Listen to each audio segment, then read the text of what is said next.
When Sarah Chin boarded Flight 447 to Seattle, she planned to relax in seat 12C like any ordinary passenger. Nobody knew she was an experienced airline pilot.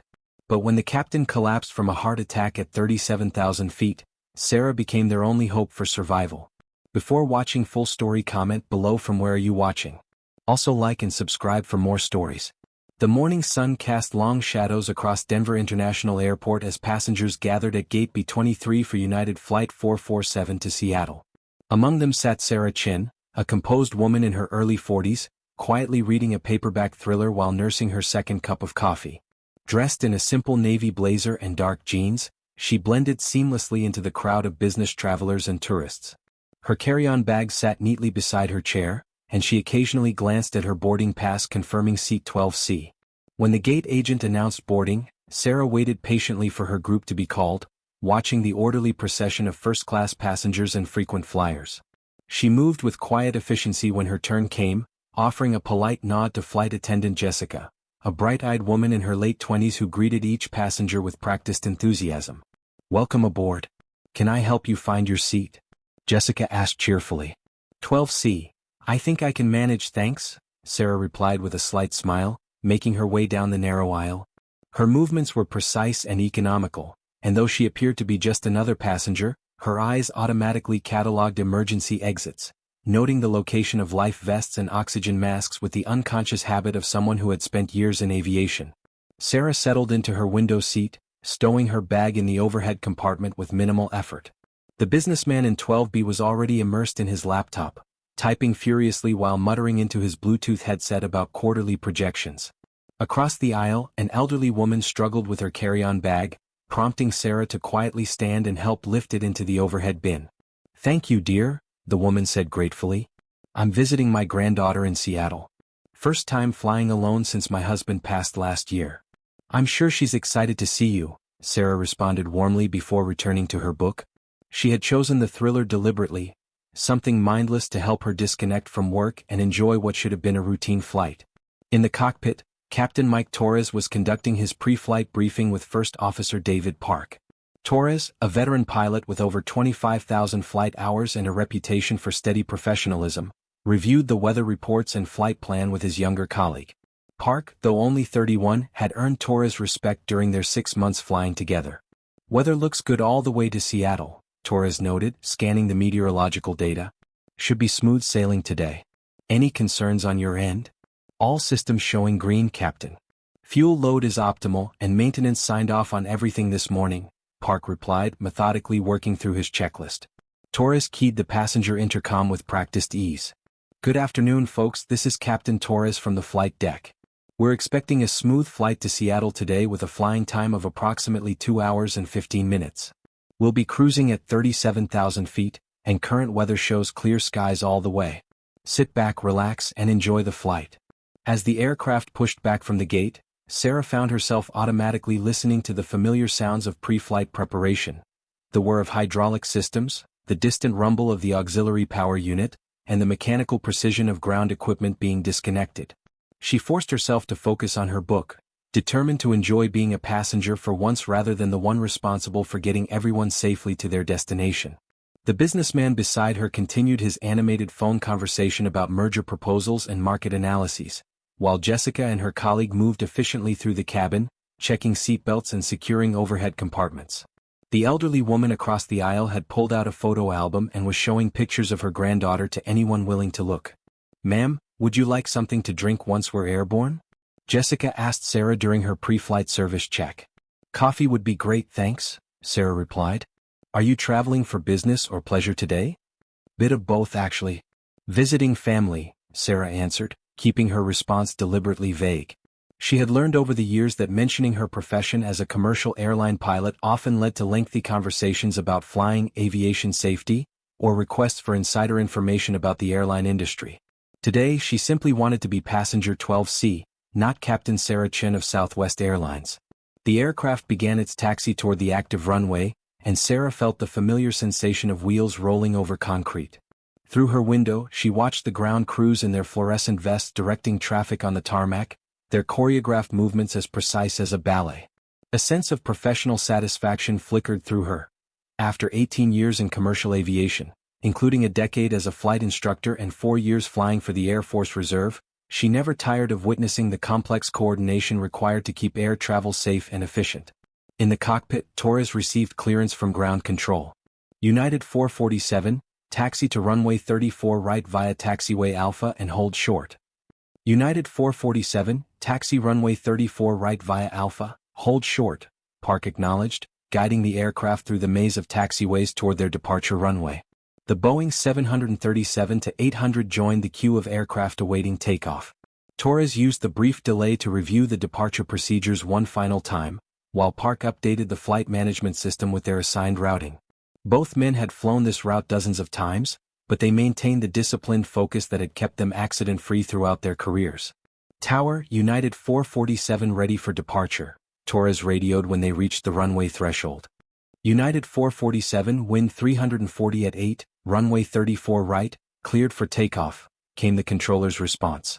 United 447 cleared for takeoff, Torres acknowledged, advancing the throttles as the massive engines spooled up to takeoff power.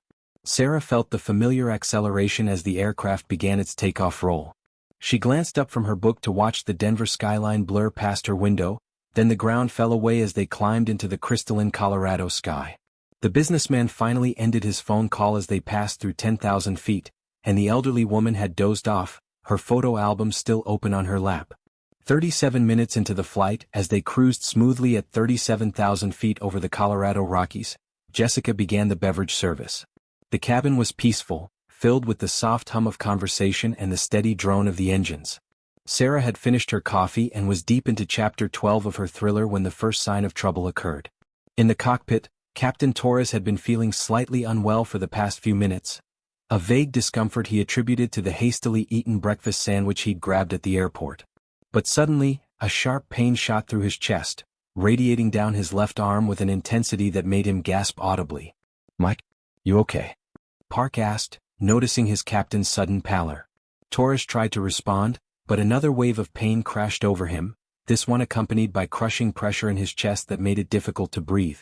His vision began to blur at the edges, and he could feel sweat breaking out across his forehead despite the cockpit's controlled temperature. I think I'm having..." Torres managed before the pain overwhelmed him completely. His head lolled forward and his hands fell away from the controls. "Captain?" Park shouted, immediately recognizing the medical emergency unfolding beside him. Torres was unconscious, his breathing shallow and labored, his face an alarming shade of gray. Park's training kicked in instantly. He engaged the autopilot to maintain their current altitude and heading, then reached for the interphone to summon the flight attendants. His hands were steady despite the adrenaline surging through his system. He had practiced emergency scenarios countless times in the simulator, though he had never faced a real incapacitated crew member situation. "Jessica, I need you in the cockpit immediately." "Medical emergency," he said tersely into the interphone. Within seconds, Jessica appeared at the cockpit door, her professional demeanor intact despite the obvious concern in her eyes when she saw Torres slumped in his seat. "Is there a doctor on board?" Park asked while checking Torres' pulse, weak but present. "I'll check right away," Jessica replied, already moving back into the cabin. Park knew he needed to make several critical decisions quickly.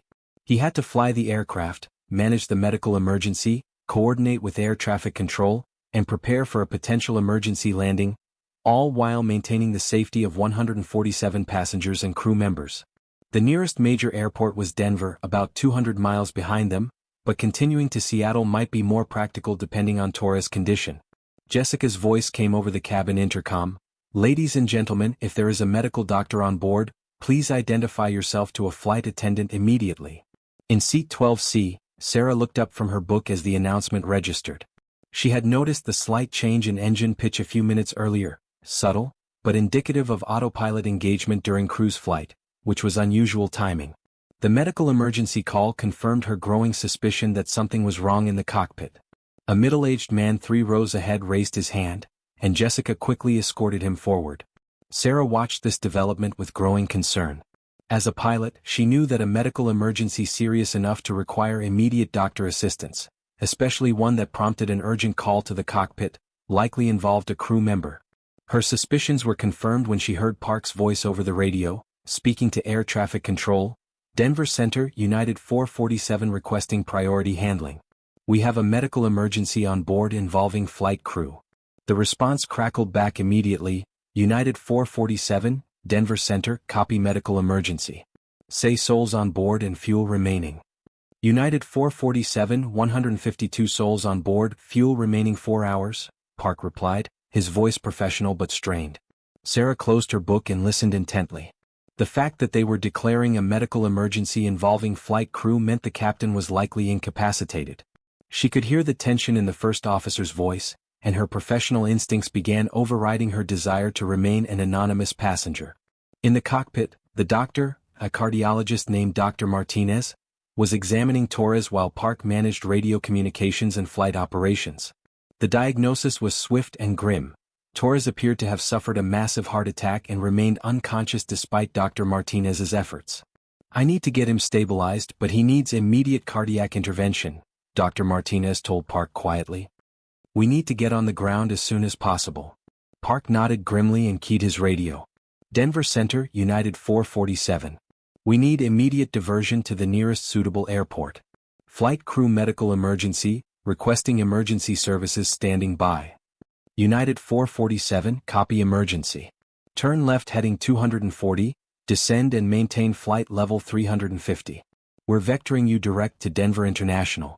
Emergency services will be standing by. As Park began to turn back toward Denver, he realized he was facing an increasingly complex situation. Managing the approach and landing procedures at a major airport while dealing with an incapacitated captain would push his skills to the limit. The aircraft systems were functioning normally, but the workload was becoming overwhelming. Sarah could feel the aircraft banking left and beginning a gradual descent.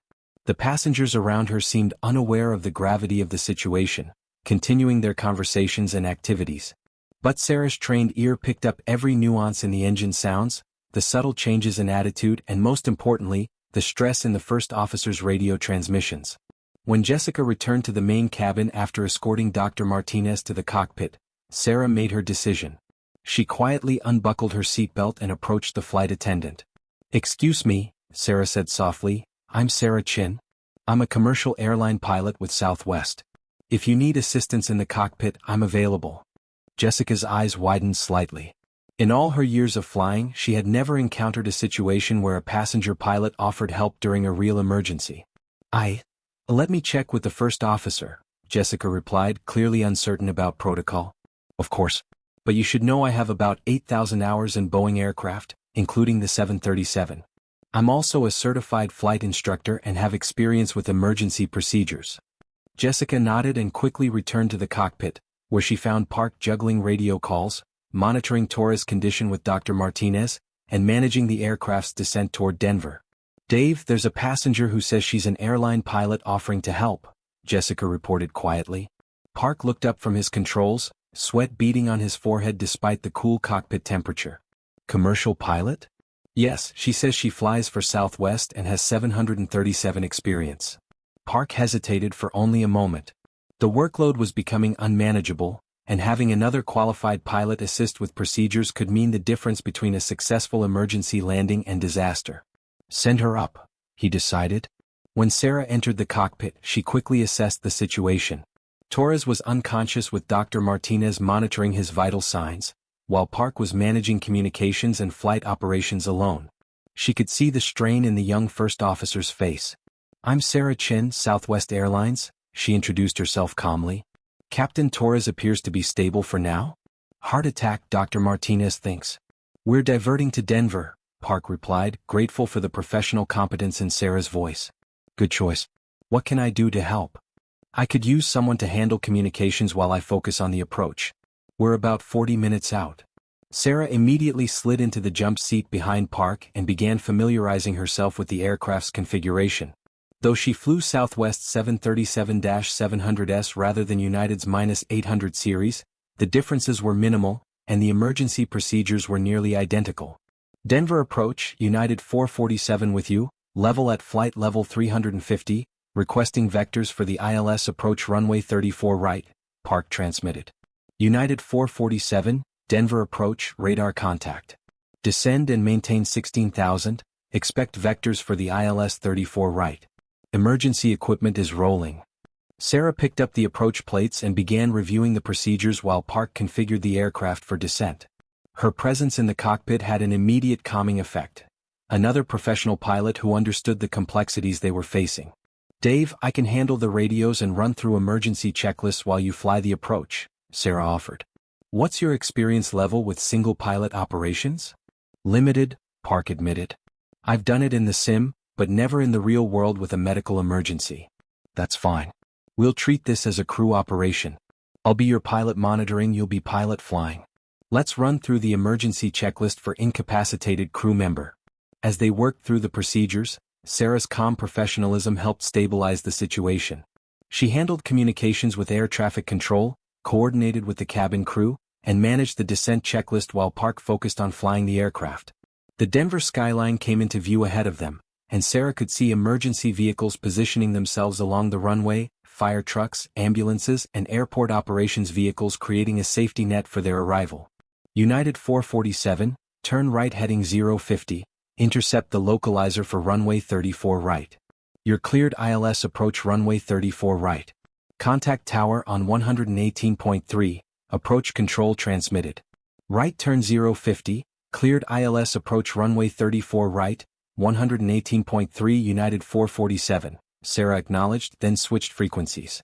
Denver Tower, United 447 on the ILS approach runway 34 right, medical emergency.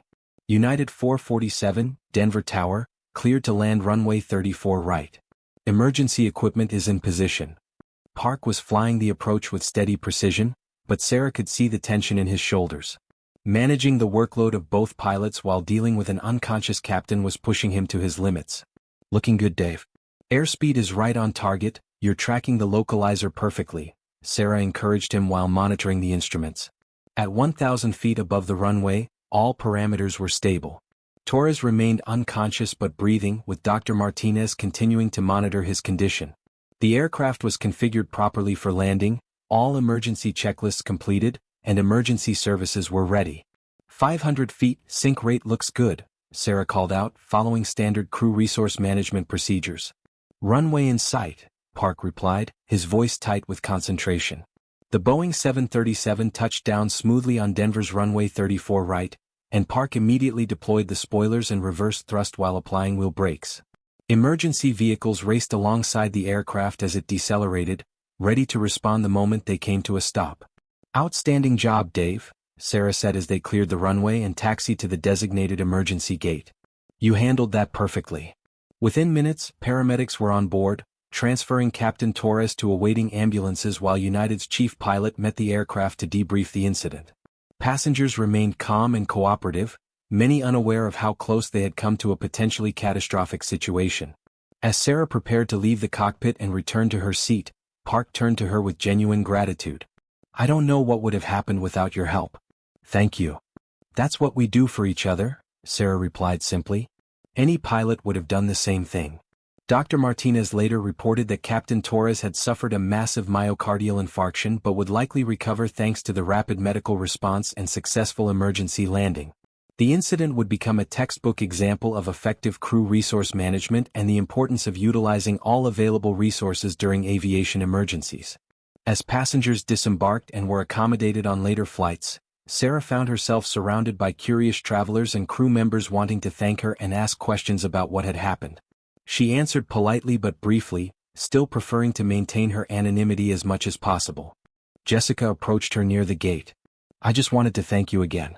I've never seen anything like that handled so professionally." "David Park deserves the credit," Sarah replied.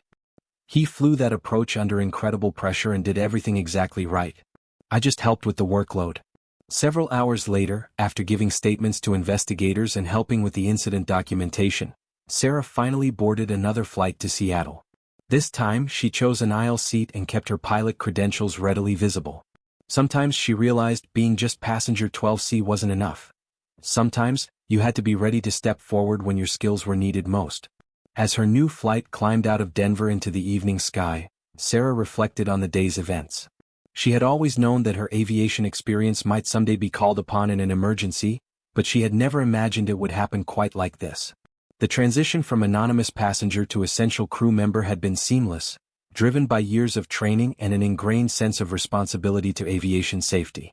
Captain Torres would recover fully and eventually return to flying. First Officer Park would be commended for his excellent crew resource management and emergency handling, and would soon upgrade to captain himself. And Sarah Chen would continue flying for Southwest Airlines, but with a renewed appreciation for the fact that being a pilot was more than just a job. It was a commitment to safety that extended far beyond the cockpit she was assigned to. The incident would be studied in aviation safety courses for years to come, demonstrating how proper training, effective communication, and the willingness of professionals to assist during emergencies could turn a potential disaster into a successful outcome. But for the 152 souls aboard United Flight 447 that day, it was simply the story of how an ordinary passenger in seat 12C became the co-pilot who helped bring them safely home.